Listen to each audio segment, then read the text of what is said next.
제가 인턴 전도사로 처음 나왔을 때 저를 가르쳐 주셨던 그 담임 목사님은 늘 고민한다 그러셨어요.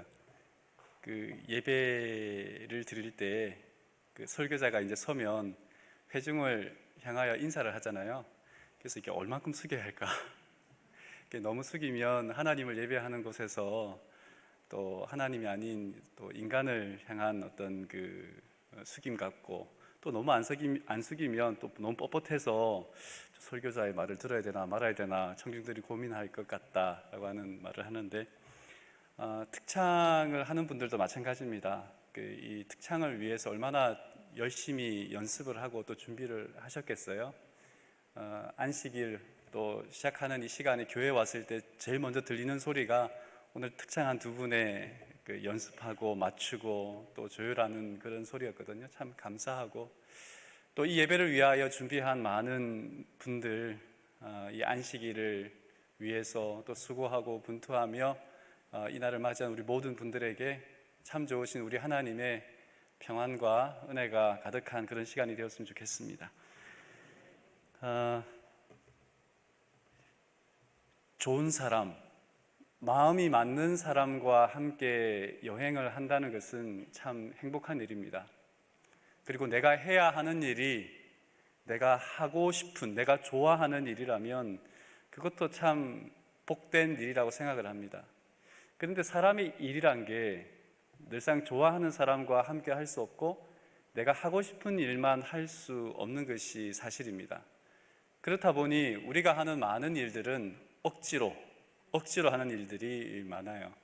근데 억지로 해야 하는 일들이 많을 때에, 그런 경우에 예수님께서는 우리에게 무엇이라 말씀하시냐면, 마태복음 5장 41절에 있는 말씀을 보면, 또 누구든지 너로 억지로 오리를 가게 하거든 그 사람과 심리를 동행하고.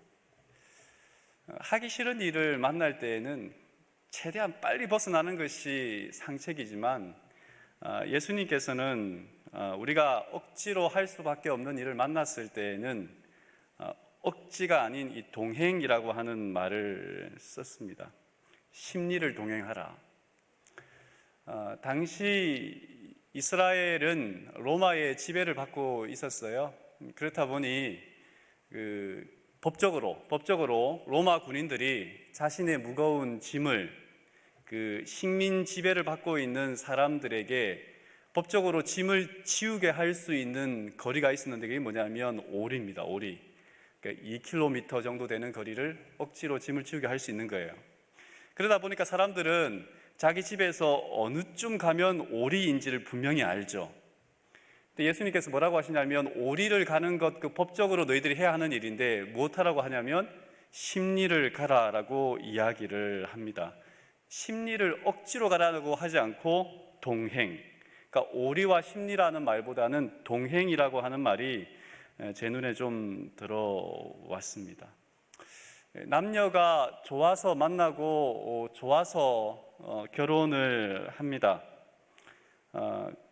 근데 살다 보면 억지로 산다라고 하는 사람들이 참 많습니다. 어떤 부부가 이렇게 대화하는 거죠. 부인이 말합니다. 나는 억울해.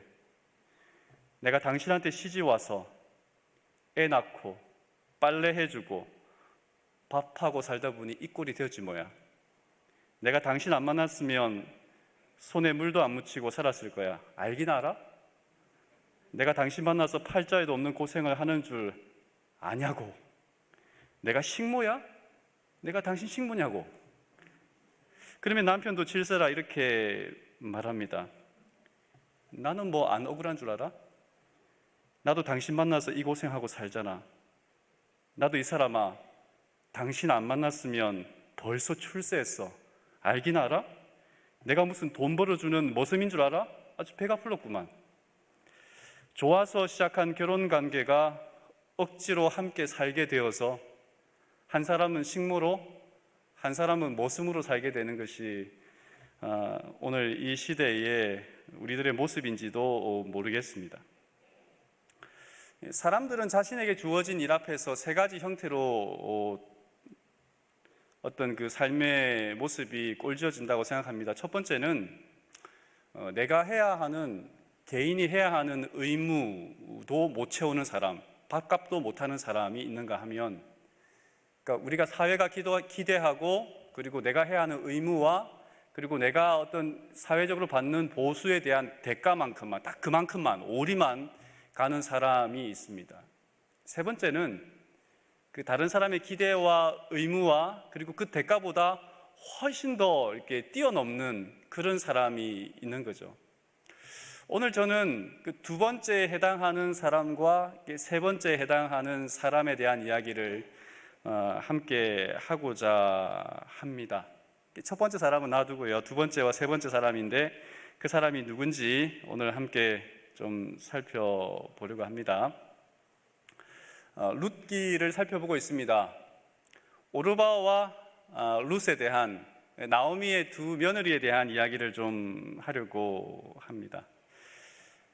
남편도 죽고 두 아들도 죽은 나오미는 더 이상 삶의 기쁨이 없어요. 그 이름 그대로 기쁨, 나오미가 기쁨이라고 하는 말인데 기쁨이 사라졌습니다.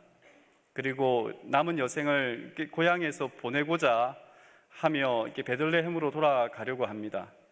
그때에 남겨진 세 여인이 함께 길을 나서려고 할 때에 나오미가 이렇게 말을 하죠. 룻기 1장 8절에 있는 말씀입니다. 너희는 각각 어미의 집으로 돌아가라. 11절, 내 딸들아 돌아가라. 너희가 어찌 나와 함께 가려느냐. 12절, 내 딸들아 돌이켜 너희 길로 가라. 나오미는, 시어머니는 두 며느리에게 모압 땅의 모압 여성들이잖아요. 그러니까 너희 고향, 나는 나의 고향 이스라엘의 베들레헴으로 갈 테니 너희들은 너희 땅에 있으라라고 이야기를 합니다. 각각 어미의 집으로 돌아가라라고 이야기를 하는 것이죠. 두 여인 중에 한 여인은 끝까지 시어머니를 따라가고 한 여인은 시어머니의 말대로 모압 땅에 남습니다. 우리가 잘 아는 것처럼 오르바는 남고 룻은 따라갑니다. 여러분, 오르바에 대해서 어떻게 평가하십니까? 오르바는 아무리 시어머니가 따라오지 말라고 한다고 했지만 그래도 안 따라가냐라고 조금 인정 없는 것 아니냐라고 이야기할지도 모르겠습니다만은 오르바는 최선을 다한 사람이었어요. 룻기 1장 8절의 말씀을 보면 너희가 죽은 자들과 나를 선대한 것 같이라고 이야기를 했습니다. 죽은 남편과 시어머니에 대하여 오르바도 뭐 했다고요? 최선을 다했다라고 시어머니는 이야기하고 있는 것입니다. 오르바는 자신의 몫을, 자신이 할 수 있는 최선의 방법을 따라서 최선의 헌신을 시어머니와 남편에게 시집살이를 했다는 것입니다. 그래서 사실은 오르바를 비난해서는 안 됩니다. 오리를 가야 한다면 오리를 딱 간 사람이 오르바였습니다. 근데 이 7절에 있는 말씀을 보면 이런 말이 나와요. 선대한 것 같이, 8절에 있는 말씀입니다. 선대한 것 같이 여호와께서 너희를 선대하기를 원하시며 라고 이야기하는 것이죠. 선대라는 단어가 두 번 나옵니다. 우리말에 쓰여진 이 선대라는 이 단어는 일하다, 만들다, 형성하다라고 하는 의미를 가진 것이 앞에 단어의 의미라면 뒤에 있는 선대하다라는 말은 친절, 인자, 자비를 의미하는 그런 단어입니다. 이 말은 인자, 인애라는 말이지만 이 성경의 언어는 이것을 이렇게 헤세드라고 하는 단어를 썼습니다. 헤세드.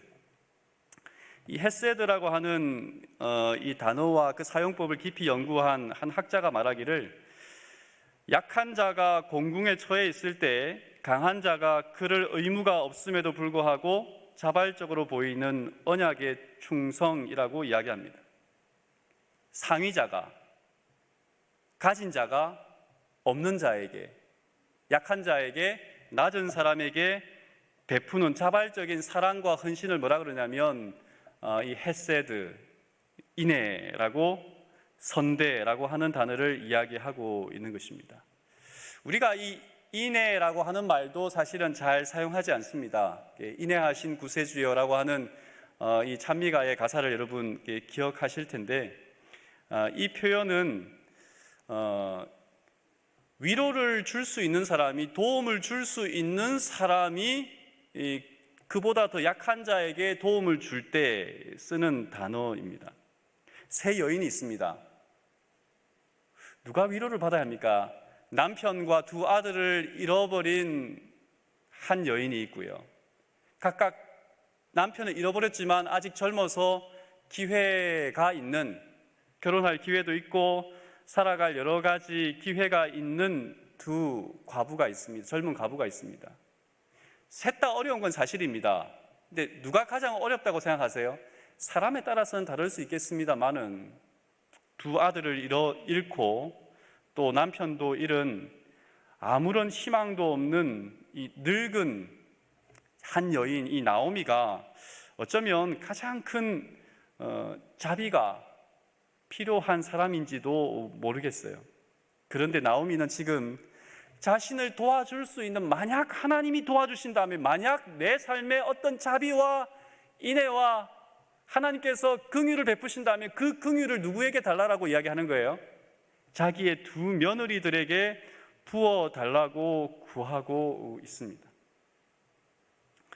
인도에서 빈민을 구제하고 또 버려진 사람들과 고아들을 평생 섬겼던 이 테레사 수녀가 사랑을 이렇게 정의했습니다. 당신은 아픔이 느껴질 때까지 사랑해야 합니다. 자신에게 무언가 희생이 될 만한 것을 주어야 합니다. 없어도 지장이 없는 것을 주는 게 아니라 그것 없이는 살 수 없는 것이나 그것 없이는 살고 싶지 않은, 자신이 정말로 좋아하는 것을 주어야 합니다. 그것이 사랑입니다. 나오미에게 한 가지가 필요하다면 하나님의 자비와 사랑이 필요한 거예요. 지금 어쩌면 자신의 인생에 가장 암담한 때에 하나님이 나에게 자비를 베풀어 주신다면 그 자비를 누구에게 주었으면 좋겠다는 거예요? 자신의 두 며느리들에게 주었으면 좋겠다라고 하는 기도를 하고 있는 것입니다. 며느리를 돌려보내며 정말 진심으로 진지하게 하나님의 자비, 헤세드를 베푸는 나오미의 사랑을 보게 됩니다. 여러분이 가진 것 가운데 우리가 사랑을 베푼다, 혹은 남에게 자비를 베푼다, 나눔을 한다라고 하는 표현을 쓴다면, 내가 가진 것 가운데 가장 귀한 것을 줄 수 있을 때에, 그때에 사랑이라고 하는 말, 자비라고 하는 말, 헌신이라고 하는 말을 쓸 수 있는 것이겠죠. 내가 사랑하는 대상이라 그런다면 내가 가지고 있는 최고의 것을, 가장 좋은 것을 누구에게 줄 수 있다고요? 그 사람에게 줄 수 있을 때 사랑이라는 말을 쓴다는 말입니다. 나오미는 그렇게 간청합니다. 그런 자비가 있기를 원하고 돌아가라라고 이야기를 합니다. 며느리들에게 정말 사랑의 작별을 고하는 것입니다. 오르반은 돌아갔어요. 시어머니와 뜨거운 눈물 흘리며 뜨거운 작별의 인사를 했습니다. 근데 문제는 룻입니다. 두 여인이 함께 돌아갔다면 오르바가 욕먹을 일이 있어요, 없어요? 없어요. 근데 똑같이 시어머니와 그 시댁을 봉양했던 두 여인이 똑같이 돌아갔다면 문제가 안 될 텐데, 항상 문제는요, 비교가 되기 때문이에요. 룻은 어떻게 해요? 떠나가지 않습니다. 그녀가 일반적이지 않은 것이 오르바를 오늘 우리들에게 나쁘게 만들었다는 말입니다. 16절 17절에 있는 말씀을 보았을 때에 룻이 가로되 나로 어머니를 떠나며 어머니를 따르지 말고 돌아가라 강건하지 마옵소서. 어머니께서 가시는 곳에 나도 가고 어머니께서 유숙하시는 곳에서 나도 유숙하겠나이다. 어머니의 백성이 나의 백성이 되고 어머니의 하나님이 나의 하나님이 되시리니 어머니께서 죽으시는 곳에서 나도 죽어 거기 장사될 것이라. 만일 내가 죽는 일 외에 어머니와 떠나면 여호와께서 내게 벌을 내리시고 더 내리시기를 원하나이다. 사람들은요, 힘이 있는 사람들의 편에 서기를 원합니다. 사람들은요, 능력 있는, 인기 있는 사람들의 편에 서기를 원한단 말이에요. 그게 사람들의 심리적인, 너무도 일반적인 사람들의 마음입니다. 그래서 우리가 아는 사람 가운데 누군가가 뭐 한 사람이 있으면요, 좀 성공한 사람이 있으면 내가 그 사람을 안다라고 하는 말을 하고 싶어요, 안 하고 싶어요? 제가 잠깐 중국에서 그 지회에서 신학생들을 보내서 이렇게 중국어를 배우고 문화를 배우는 그런 어떤 그 기회가 있을 때에 제가 있던 곳에서 누굴 만났냐면 지금의 중국의 그 주석인 시진핑을 만났어요. 유학생들을 그 당시 제가 있던 그 성의 그 뭐라 그럴까요? 우리로 말하는 도지사와 같은 사람인 거죠. 도지사였는데 유학생들을 불러서 이렇게 만찬을 했을 때 멀찌감치 이렇게 그 시진핑을 보았단 말이에요. 그때는 그 사람 누군지도 몰랐죠. 근데 알고 보니 시진핑이에요. 지금 보니까. 그럼 제가 뭐라고 얘기할까요? 나 시진핑 만난 사람이야. 그렇게 말할 수 있는 거잖아요. 사람들은 항상 자신이 인기 있는, 힘이 있는 사람들의 편에 서기를 원하는데, 나오미는 어머니, 이제는 힘이 없고 늙어서 아무것도 자신에게 도움을 줄 수 없는 한 여인의 편에 끝까지 서겠다라고 이야기를 하는 것입니다. 그러면서 뭐라고 이야기하냐면 어머니께서 죽으시는 곳에서 나도 죽어 장사되겠다라고 하는 이야기를 합니다. 이스라엘은 매장 풍습은 어떤 것이냐면 이 작은 굴에 사람이 죽으면 안치했다가 그 시신이 어느 정도 이렇게 썩어서 이제 뼈만 남으면 그걸 다시 이렇게 조상들의 어떤 시신을 안치한, 뼈를 안치한 곳에 다시 합장하는 그런 형식입니다. 그러니까 룻의 이 말은 나는 어머니와 함께 살다가 어머니가 먼저 죽더라도 그 무덤에 함께 묻힐 겁니다 라고 뼈를 묻겠다라고 하는 이야기를 지금 하고 있는 것입니다. 여러분, 룻의 행동에 대하여 어떻게 생각하십니까?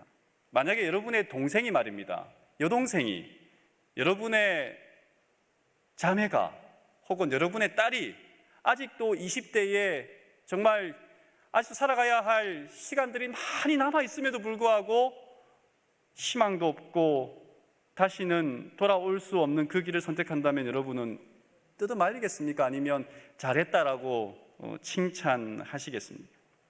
시어머니가 여러 번 말렸을 겁니다. 아무리 말려도 룻은 고집을 꺾지 않고 시어머니와 함께 가는 것입니다. 이 이야기를 통하여 우리에게 주는 교훈이 뭘까요? 성경이 주고자 하는 교훈이 뭘까 하는 생각을 한번 해봤습니다. 사람이 사람에게 할 수 있는 최고의 선대, 친절, 헌신은 오르바라고 하는 한 여인의 헌신과 그리고 봉사로 족합니다. 그 정도만 해도 우리는 뭐 했다고 이야기하냐면 참 수고했다, 참 고생했다라고 이야기할 겁니다. 그런데 룻의 행동과 선택과 그의 어떤 나오미를 향한 행동과 말은 사람이 할 수 있는 선대 자비를 넘어서는 거예요. 이것은 하나님께서 그 마음 가운데 사랑과 긍휼함을 베풀지 않고서는 결코 인간이 할 수 없는 그런 이야기인 것입니다. 룻은 나오미를 따라갑니다. 나오미를 따라갈 책임이 없음에도 불구하고 나오미는 룻을 따라가는 은혜를 베풉니다. 룻기 2장에 가면 보아스라고 하는 한 사람이 룻에게 은혜를 베풀어요. 그냥 적당한 거리에서 적당하게 이삭 줍기 하는 것으로 끝낼 수 있지만 룻은 보아스에게 은혜를 베품을 받습니다. 결국 나오미는 룻에게, 룻은 나오미에게, 다시 보아스는 룻에게 은혜를 베푸는 것을 통하여 하나님께서 이 모든 룻기 가운데에서 은혜를 베푸시고 은혜를 감당할 수 있는 능력을 또 마음을 허락해 주시는 것을 보게 됩니다. 헤세드, 상위자가 하위자에게 베풀 필요가 없지만 베푸는 이 헤세드는 반드시 그 헤세드를 실천하는 사람을 통하여 하나님은 뭐 하세요? 또 다른 헤세드를 경험하게 하는 축복의 통로로 사용한다는 것입니다. 헤세드의 삶을 사는 사람은 다른 사람이 기대한 것 이상을 할 때에 헤세드라고 하는 것이 우리가 경험하게 되는 거죠. 예를 들어 오리를 가겠다라고 어떤 사람에게 짐을 지웠는데 그 사람이 오리를 지나서 십리를 가게 될 때, 그때에 인간이 내가 기대한 것보다 더 높은 것을 사람들이 할 때, 그때 비로소 감동이라고 하는 것이 이루어지지 않습니까? 1장의 오르바와 4장에서 이름 모를 기업 물을 사람들이 거절할 때 그 사람들은 나쁜 사람들이 아닙니다. 좋은 사람들입니다. 그들은 자신의 의무를 다하고 예의를 다했던 사람이었어요. 착하고 건전한 시민들이었습니다. 그러나 룻기에서는 우리 모두에게 사람들이 살아가고 사람들이 기대하는 그 정도의 삶이 아닌 하나님께서 베풀지 않고서는 결코 경험할 수 없는 헤세드라고 하는 것이 무엇인지를 우리에게 보여주고 있는 것이에요. 헤세드가 없었다면 나오미는 살 수 없었어요. 헤세드가 없었다면 룻이라고 하는 여인은 평생 과부로 그렇게 쓸쓸하게 외롭게 가난하게 죽었을지도 모릅니다. 헤세드가 없었다면 엘리멜렉의 집에 세 남자가 죽은 그 가정에 또 다른 아이가 태어났을 리가 없습니다. 그런데 이 헤세드라고 하는 것은 위험 부담을 감수해야 합니다. 룻을 한번 생각해 볼게요. 룻이 시어머니를 따라가겠다라고 하는 것은 결심이지만, 그의 선택이지만 위험 부담이 있었습니다. 과부 혼자 살아가기도 힘든데 늙은 과부인 시어머니까지 복양해야 하는 것은, 그것도 이방 여인으로서 외국에서 말도 통하지 않는 베들레헴에서 살아가는 것은 룻에게는 큰 위험 부담이었습니다. 그런데 룻은 나오미가 자신이 없고서는 결코 그 시어머니가 인간다운 삶을 살아갈 수 없겠다라고 하는 마음에 그 길을 따라 났을지도 모르겠습니다. 나오미는 어떻습니까? 나오미가 그의 며느리 룻과 함께 고향에 가서 어떤 결심을 하냐면, 이 룻을, 자기의 며느리였던 룻을 제가 시집 보내기로 결심합니다. 이것이 얼마나 큰 위험 부담인지 아십니까? 나이가 들어서 경제 활동을 할 수 없는 그때에 룻을 통하여 이삭 줍기, 남의 집에 가서 봉양하듯 공양하듯 그렇게 양식을 구워오면, 혹은 이삭을 주워오면 그렇게 근근히 살아가던 것이 나오미의 그 삶의 형편이었습니다. 그런데 자신을 봉양하던 젊은 여인 룻을 떠나보낸다는 것은 더 이상 자신을 돌볼 수 있는 사람이 아무도 없다라고 이야기할 수 있는 위험 부담이 그에게 있었던 거예요. 룻도 나오미도 헌신했을 때에 헤세드, 하나님의 자비가 베풀어진 것입니다. 보아스도 마찬가지입니다. 보아스는 룻의 요청을 들어주게 되면 재정적인 손실을 감수해야 했습니다. 기업 물은다, 다음 시간에 좀 살펴보겠지만, 기업 물은다라고 하는 것은 남의 집에 대를 이어주게 하는 것은 자신의 핏줄이 아닌 거예요. 그 집안의 핏줄이고, 그 자식을 낳게 되었을 때에 그 자식에게 떼어주는 땅, 재산이 있어야 하기 때문에 자신의 재정적인 손실이 포함되어 있는 것이었습니다. 2010년 5월 초에 서울의 한 법정에서 오토바이를 훔쳐 타고 달아난 16살 소녀의 재판이 열리고 있었습니다. 담당 판사는 여성이었는데, 이 여성 판사는 판결 대신 자기의 말을 피고 16살 소녀가 따라하도록 했습니다. 그 말은 이것이었습니다. 나는 세상에서 가장 멋지게 생겼다. 예상치 못한 판사의 요구에 소녀는 머뭇거리다가 작은 소리로 따라합니다. 나는 세상에서 가장 멋지게 생겼다. 판사는 계속해서 말합니다. 나는 무엇이든지 할 수 있다. 나는 이 세상에 두려울 것이 없다. 이 세상은 나 혼자가 아니다. 판사의 말을 따라하던 소녀는 그만 이 세상은 나 혼자가 아니다라고 하는 그 대목에서 울음을 터뜨리고 말았습니다. 거기에 있던 그의 이 소녀의 어머니도 또 가족들도 다 울었습니다. 이 소녀는 그 법정에 서기 전에 14건의 절도와 폭행 사건에 가담한, 어쩌면 그 사건만 놓고 보면 무거운 처벌을 받아야 하는 그런 학생이었어요. 그런데 판사는 자신의 말을 따라하게 하는 것으로 판결을 끝냅니다. 그 소녀는 공부를 잘하는, 그래서 간호사가 되는 것이 꿈이었던 아주 생기발랄한 그런 학생이었습니다. 그런데 어느 날 남학생들에게 끌려가서 집단 폭행을 당하면서 삶이 망가지기 시작한 거예요. 결국 비행 청소년이라고 하는 낙인이 찍히고 그런 삶을 살게 되면서 이 법정까지 오게 된 것입니다. 판사가 이렇게 말했습니다. 이 아이는 가해자로 재판에 왔습니다. 그러나 이렇게 삶이 망가진 것을 알면 누가 가해자라고 쉽사리 말할 수 있겠습니까? 아이의 잘못이 있다면 자존감을 잃어버린 것입니다. 그러니 스스로 자존감을 찾게 하는 처분을 내려야죠. 눈시울이 붉어진 판사는 눈물 범벅이 된 그 소녀를 법대 앞으로 불러 모으고 이렇게 말했습니다. 이 세상에서 누가 제일 중요할까? 그건 바로 너야. 그 사실만 잊지 않으면 돼. 그러면 지금처럼 힘든 일도 이겨낼 수 있을 거야. 그리고 두 손을 뻗어서 그 16살 비행청소년이라고 말하는 소녀의 손을 꼭 잡아줍니다. 그러면서 한마디를 더 합니다.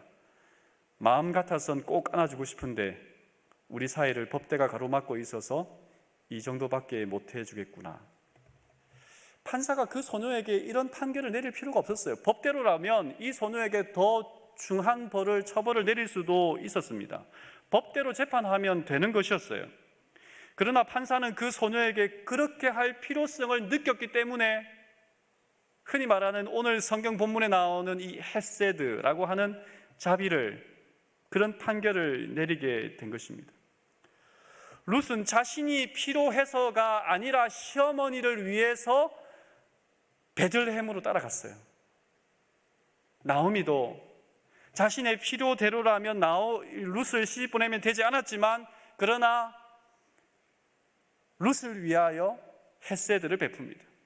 보아스도 이 이방 여인과 굳이 결혼할 필요가 없었어요. 자기보다 더 가까운 친척들이 많았기 때문에. 그런데 뭐에 할 필요성을 느꼈기 때문에, 이 사람에게 헤세드가 필요했기 때문에 그들에게 베푼 그것이 자비요 인애였습니다. 예수님께서는 십자가에 달려 돌아가셨습니다. 예수님은 십자가에 달려 돌아갈 이유가, 하등의 이유가 하나도 없었습니다. 그런데 예수님께서 그렇게 죽으셨던 것은 우리에게 그 죽음이 필요했기 때문이었습니다. 시대소망 25페이지에는 그리스도께서는 우리로 당신의 받으실 만한 대접을 받게 하기 위하여 우리가 받아야 할 대우를 받으셨다. 좋은 학교를 나오고 좋은 직장을 갖고 좋은 배우자를 만나서 아름다운 가정을 일구어 보지만 화려한 집과 값비싼 물건들을 소유한다 할지라도 채워지지 않는 텅 빈 마음들이 있습니다.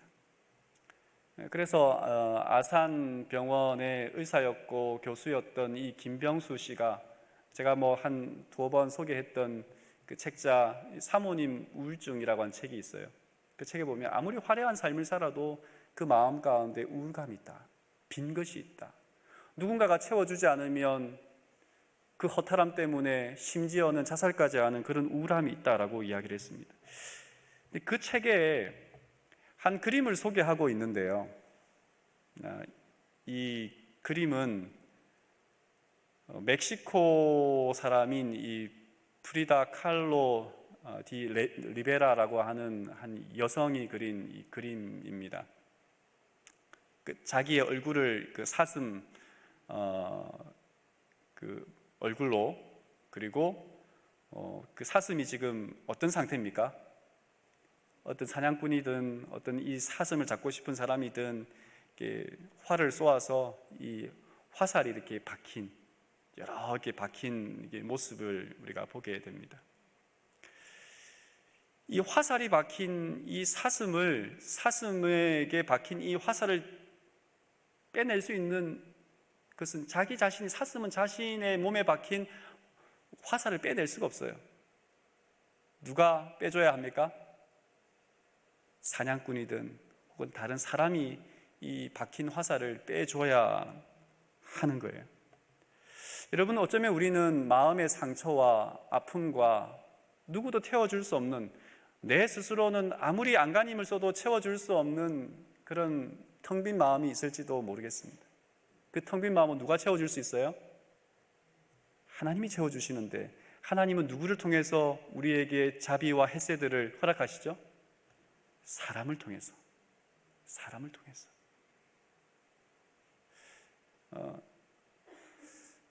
제가 그 아이를 키우면서 참 감동을 받았던 적이 저희 아이들 키우면서 여러 번 있었는데, 한 번은 저희 부부가 참 힘든 일이 있었습니다. 힘든 일이 있어서 밤새워 고민하고, 그 다음에 급기야는 약간의, 제가 그랬든지 집사람이 그랬든지 눈물을 조금 보였던 것 같아요. 그런데 그때에 저희 집 아이 중 한 명이 이렇게, 그때 그 집에 칠판이 있었는데, 썼다 지웠다 쓰고 뭐 이렇게 썼다 지우고 하는 칠판이 있었는데, 그러면서 그런 말을 쓴 거예요.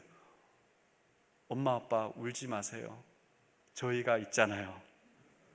그 말이 얼마나 큰 위로가 되었는지 몰라요. 여러분, 우리 스스로는 채울 수 없는 텅 빈 마음과 아픔과 그리고 허전함이 분명히 있습니다. 그런데 그 어린 아이에게 하나님께서 선한 마음과 자비를 허락하심으로 누군가의 마음의 상처를 치료받을 수 있도록 헤세드를 허락하셨다면, 어쩌면 오늘 우리로 하여금 이 안식일에 어쩌면 내 스스로도 헤세드가 필요한 사람이에요. 룻도 나오미도 다 똑같이 그들 스스로는 아무것도 할 수 없고 모든 것을 다 잃어버렸다라고 이야기할 수 있는 사람이었지만, 서로가 서로에게 뭐 하기를 원했어요?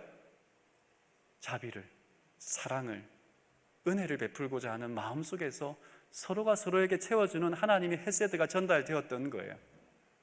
오늘 우리가 생각하는 것보다 나도 힘들지만, 항상 싸움은, 부부싸움도 가정에서도 보면 나 힘들어, 나 좀 이해해줘 라고 할 때 그때의 문제는 발생합니다. 힘들지만, 그래 힘들구나, 그래 당신 참 힘들겠다, 힘내라 라고 하는 한마디가 그 문제의 모든 것들을 해결해 주는 것처럼, 이 안식일 우리의 삶 속에서 하나님께서 우리에게 헤세드를 허락하신다면, 또 나도 누군가에게 헤세드를 베풀 수 있는 믿음의 사람들, 그런 사람들이 되지 않으시겠습니까?